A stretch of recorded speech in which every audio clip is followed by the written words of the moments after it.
মই আজি জাজমেণ্ট প্ৰদান কৰে মহামান্য গুৱাহাটী উচ্চ ন্যায়ালয়ৰ মহামান্য বিচাৰপীঠে তাত মুঠ 8জন ব্যক্তিৰ জামিনৰ বাবে আবেদন কৰিছিলে আৰু আজি হুকুম প্ৰদান কৰে।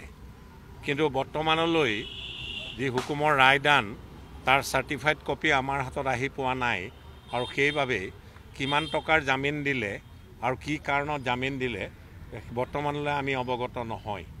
আমি ৰিপ্ৰেজেণ্ট কৰিছিলোঁ স্বপ্ননীল দাসক, তেখেতক জামিনত মুকলি কৰি দিয়া হৈ গৈছে। কি চৰ্তত চাৰ্টিফাইড কপি পোৱাৰ পিছতহে আপোনালোকক অৱগত কৰিব পৰা যাব।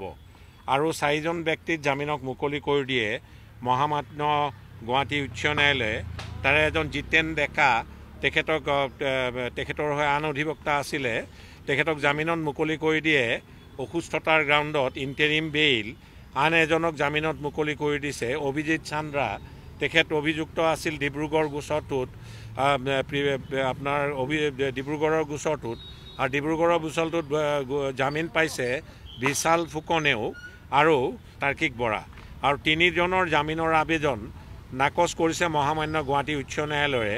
তাৰে এজন আজাৰা PSত অভিযুক্ত আছিলে, তেওঁৰ নাম সঞ্জীৱ ডেকা, আৰু ডিব্ৰুগড় PSৰ এজন এৰেষ্টেড একিউজ চন্দন নাথ, তেখেতৰো জামিনৰ আবেদন গুৱাহাটী উচ্চ ন্যায়ালয়ে আজি খাৰিজ কৰিছে।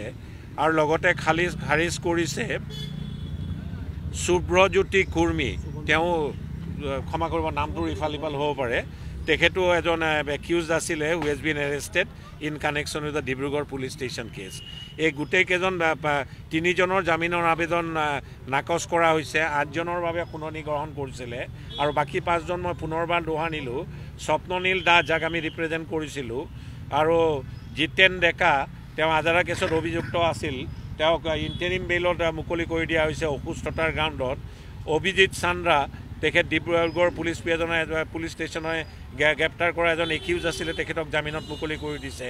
আৰু বিশাল ফুকন ডিব্ৰুগড় গোচৰত অভিযুক্ত আছিলে, তেখেতক জামিনত মুকলি কৰি দিছে। আৰু তাৰ্কিক বৰা, তেখেতকো জামিনত মুকলি কৰি দিছে। কিমান টকাৰ জামিন দিছে, কি কণ্ডিশ্যন দিছে আৰু কি কাৰণত তেখেতসকলক জামিন দিয়া হৈছে আৰু বাকী 3জনক কিয় জামিন অগ্ৰাহ্য কৰিছে, গোচৰৰ চাৰ্টিফাইড কপি পোৱাৰ পিছতে, হুকুমৰ চাৰ্টিফাইড কপি পোৱাৰ পিছতে আপোনালোকক আমি অৱগত কৰিব পাৰিম।